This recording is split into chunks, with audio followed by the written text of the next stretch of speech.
And we're live. Hello, everybody. Hello, Lisa, and welcome to the Dark Ozarks. Hey, Josh. Hey, everyone. Hope everyone's having a good evening. Yes. This is, wow, this is our first August episode. It is. Marching through here. Yes, we are on the heels of Lanasa, and very excited to have gotten through and celebrated one of the least known old festivals, certainly least known here in the States. Very true. Very true. But I think it's appropriate because it's more of a celebration of things to come. Yes. And it's just very fitting, I think, at this point. I agree, and of course, a huge shout out and thank you to all of our followers, our subscribers, who have joined us on this journey of the Dark Ozarks, and there's a lot of y'all, and yeah, we're very touched. Of course, we would probably be doing this regardless, but it's really incredibly gratifying that we're not the only ones who enjoy this type of content. Exactly, because you never know if your weirdness is anyone else's weirdness, but apparently it is. We're here to share the weirdness, and with that to be said, we have a number of live events we do want to let everybody know about. Yes. And let's see, I think first up is festival. Yes, State of the Ozarks Fest in downtown Hollister will be 10 a.m. to 6 p.m. on Saturday, September 17th. This will be our 6th festival that we have hosted with State of the Ozarks. And for people who are wondering, State of the Ozarks is an online magazine. You can read it by going to stateoftheozarks.net, as well as a platform that hosts a number of events, community-wide events for the Hollister, Missouri area. And those include, but are not limited to, First Friday Art Walk, which we'll be talking about shortly, the State of the Ozarks Fest, which is our largest single event, Writers Artist Night, which is our largest small event in June, and of course the Hollister Farmers Market. Yes, there's always something going on, so that's a good thing. But festivals is great every year, and so come on out, free to the public. Yes, free to the public. You'll be there. I'll be there. Dark Ozarks will have a booth space. We'll even have books. Yes, ostensibly. Yes. Note to Josh: order books. That's right. Same for me. And it's going to be a lot of fun. It is, and actually, then following on the heels of that, the next Saturday, the 24th of September, we will be in Caney, Kansas for the Bordertown Paracon. Yes, very, very excited about this event. You and I are both listed as speakers. I'm honored, unbelievably honored to be asked. I am too. I've done this once before, and it's a great event, great area, very interesting area too. Actually known as the Little Ozarks. So. And it's a chunk of the country that I've not been to before, so really, really excited. I always get super excited when I get to drive across roads that I've never been on before, and it's going to be great. So make plans for that. Then October 7th, Dark Ozarks will be hosting a haunted walking tour of downtown Hollister in conjunction with State of the Ozarks First Friday Art Walk. And that's going to be a lot of fun. Yeah. And including, inviting everyone to dress up. Yes. The host will be in period costume. Yes, they will. And we do invite other folks. Of course, I might do like a / cosplay reenactment in the 1860s, but with antlers. I don't know. Probably not. Well, we can just turn into a weird Western, It's the Schnauffish. There you Uh, go. Rarely seen. The more rarely seen, the better. Now I'm seriously considering Schnauffish cosplay, and that's not a good thing for people who don't know. And then October 15th. What comes? Yeah, I was trying to think what, because October 15th is going to be in Joplin. Yes, we'll be hosting Dark Ozarks October Country, which is a day-long event at the VFW Post 534, just off North Main Street in Joplin. We're going to be covering all kinds of different topics related to the Dark Ozarks and have a variety of activities, and everyone's invited. The tickets are $20 a piece for the day, and there will be refreshments there as well. So good time to be had by all, and tickets are available at paranormalsciencelab.com. Fantastic. Then just after that, the following Thursday on the 20th, we will be back in Joplin, hosting the Old Joplin Downtown Walking Tour, which will cover history and ghost stories of the downtown area, in conjunction with the third Thursday Art Walk in Joplin. Yes, we're establishing a pattern. Yes, there is a bit of a pattern there. And we are doing that in conjunction with the Downtown Joplin Alliance, who puts on a variety of community events, and as well as the Empire Farmers Market, etc. So come on down for that. It's fun. Again, tickets on paranormalsciencelab.com.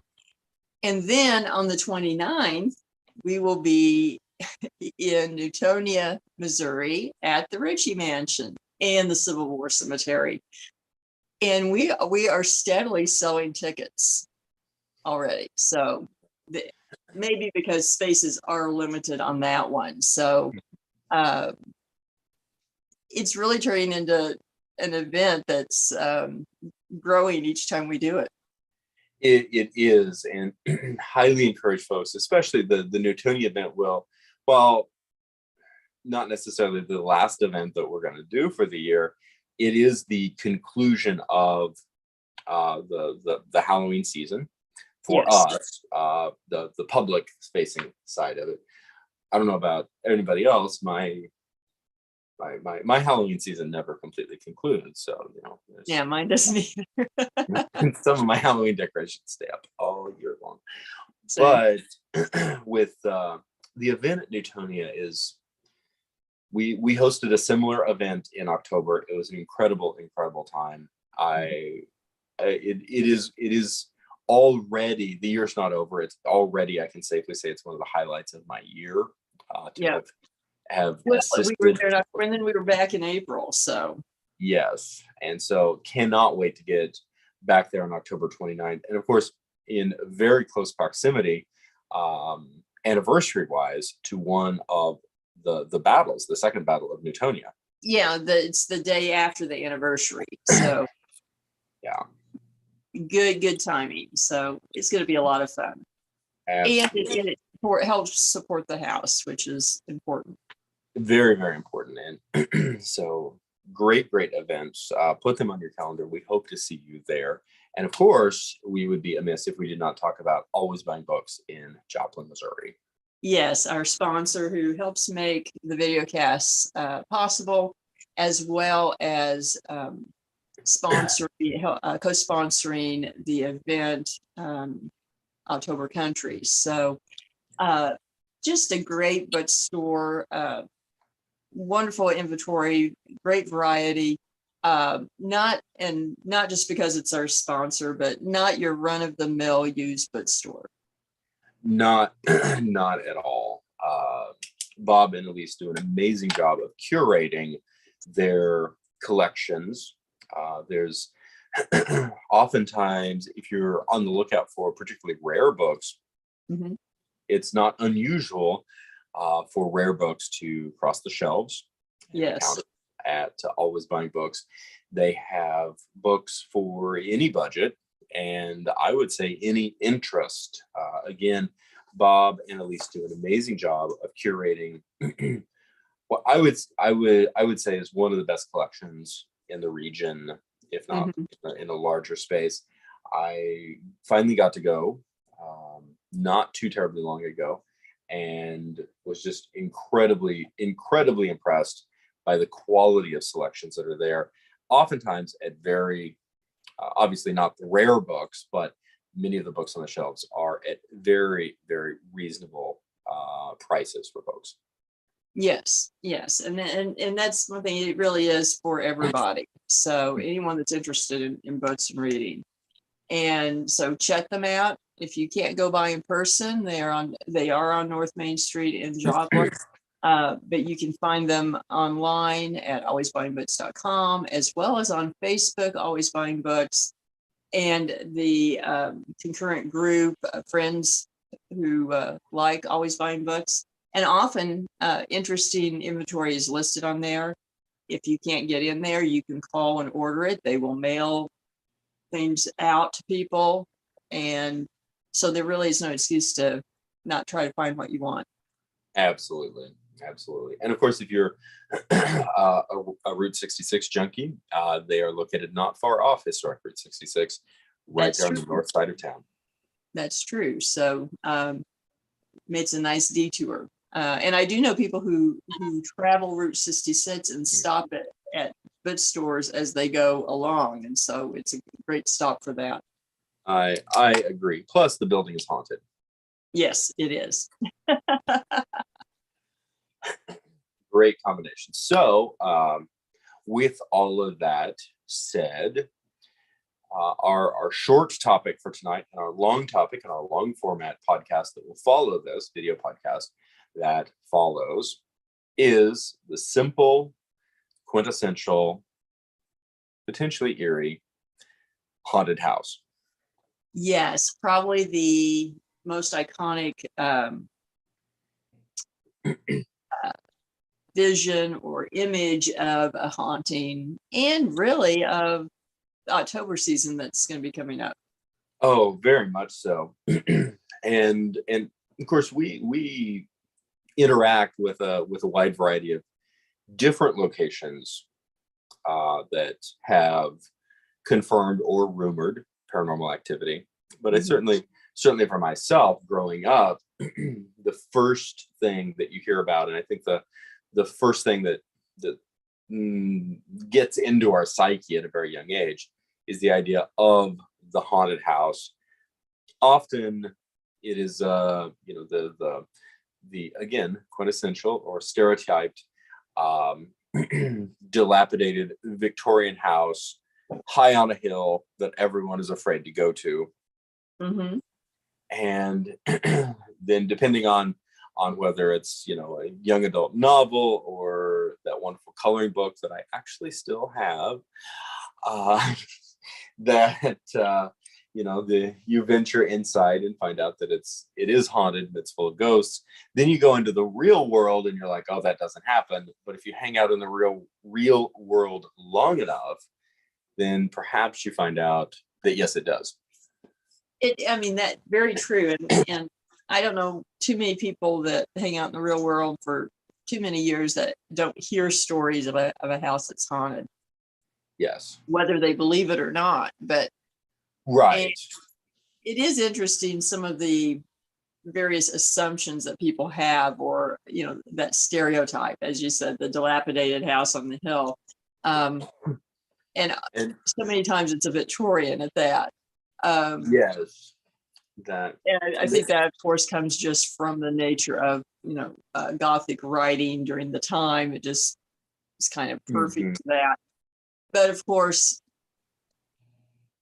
haunted houses go back thousands of years. There's accounts of haunted houses in ancient Greece and ancient China, etc. So the Victorians did not have a monopoly on it. No. to bring a bit of unpleasant, or economic reality into this. I remember watching a documentary one time that really spoke into the Victorian haunted house motif, and talked about the fact that it wasn't, sometime, and I this was a long time ago that I watched the documentary, but there was a panic, an economic panic, and then a recession sometime during the Victorian building craze that in the 19th century that resulted in the American landscape, and presumably other landscapes in Europe and in North America, that suddenly had abandoned homes, abandoned for economic reasons, but were rather lavish, picturesque at the time, and certainly homes with a lot of character, that as they fell into disrepair, they became that creepy empty home on the hill at the end of the street, at the end of a long block, that the kids started coming up with stories about. Very, very true. And I know there was a big recession in the 1870s as well as in the early 1890s. So, that makes a lot of sense, because I think a lot of those big houses started being built in the late 1870s through the 1890s. And so people get in over their heads when things go south economically. And so, and then no one having the money to get it and do something with it. So inevitably people start talking, why? Why hasn't anyone done anything with that place? Yes, very, very true. And of course, if you stop the tape there, you could easily, but I think presumptuously, arrive at the idea that there could be, example, very non-paranormal reasons why certain homes develop a reputation, certain things, why people start talking about things. But you also don't have to be around for too long to realize that there's more to it than that. Exactly. Otherwise, there'd be even more supposedly haunted houses. Right. And perhaps a bit of an aside, but something that I find fascinating is how we associate certain imagery. In this particular case, certainly in the 20th century, we associate Victorian architecture and those 19th century Gothic motifs, sometimes a little bit earlier, with these motifs of hauntings, etc. Whereas, of course, the people who were building them at the time were not building them to say, "Wow, we want to build a creepy old haunted house."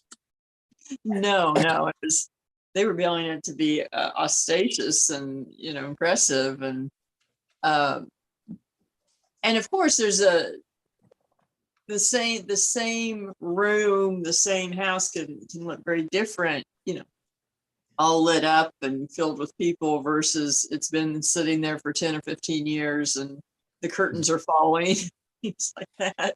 The bats are flying out of the attic in the evening. Exactly. No one there to talk.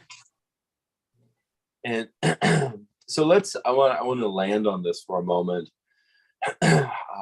You mentioned that there's a number of assumptions that people have about the haunted house or the haunted house motif. In your research with Paranormal Science Lab, what sort of things come to mind, either particularly on perhaps the mistaken ideas about haunted houses? Well, that often people just assume that an abandoned house must be haunted for some reason if no one's bought it. And that can be true, but actually what I find more often is that haunted houses tend to get bought and then people move out. There's a lot of turnover. Yes. I also have found that, not always, but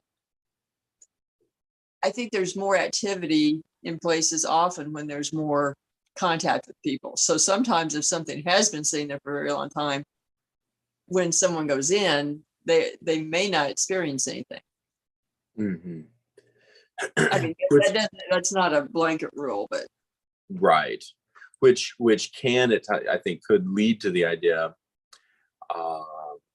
perhaps that we'll make up a hypothetical scenario, but a house that's rumored to be haunted, then a cursory review of the home, there's no evidence of it, then there's an equally cursory conclusion that says, oh, that was fiction, that was the kids in the neighborhood making up stories, that sort of thing.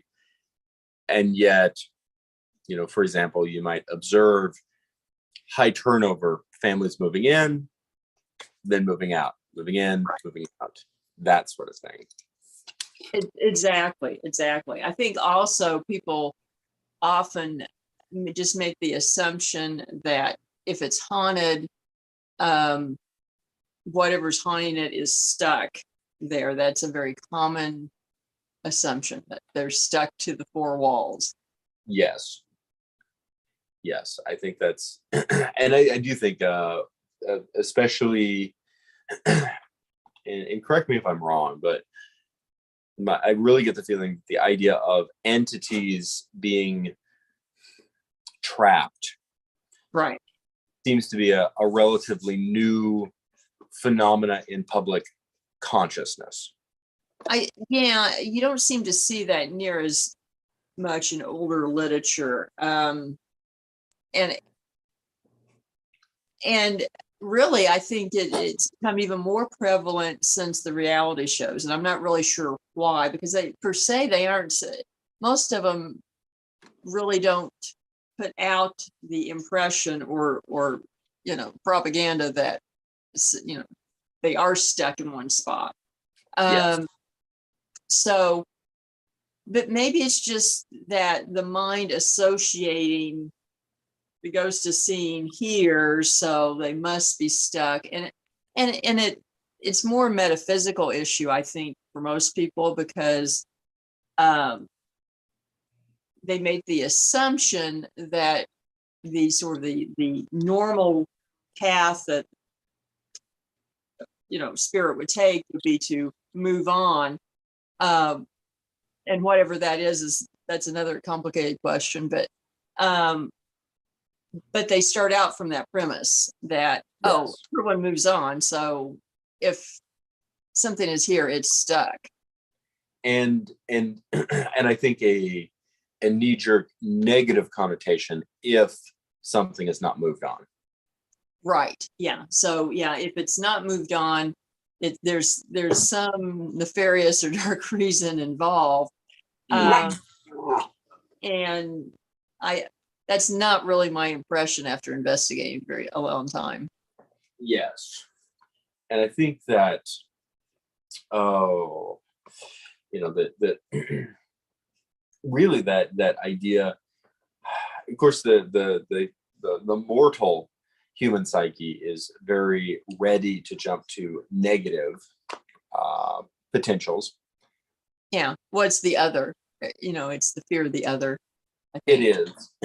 And I think that a big association is either it's an angry ghost, a ghost who died tragically in real life, or a demon. Yeah. And the concept of it being a demon, and particularly that being a commonplace notion, is relatively recent. Yes, and we've discussed this many times, but I really think that the incidence of demons is about the same thing as the incidence of interacting with an apex predator in the wild. Yeah, you're not going to run into a polar bear very often.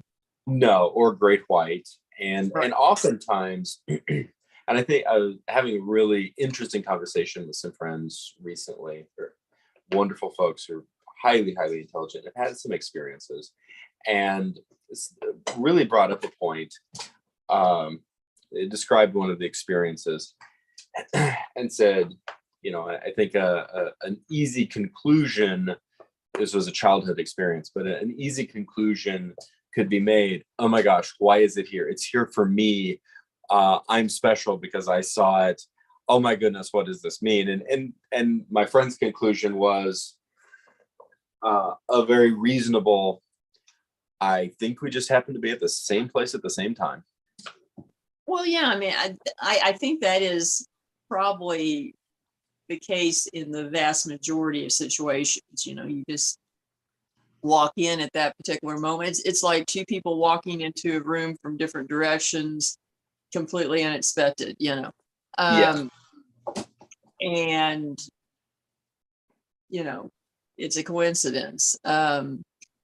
Very, very seldom does activity seem to be really sort of centered or fixated on a particular person. And often when it is, it falls more into thought forms and things like that. So, which is a little different. So, yeah, I agree. You know, anyone, it's one of those things that anyone can walk in and view something that happened to be going on at that particular moment. And I think that first of all, I reasonably offer the perspective to bring.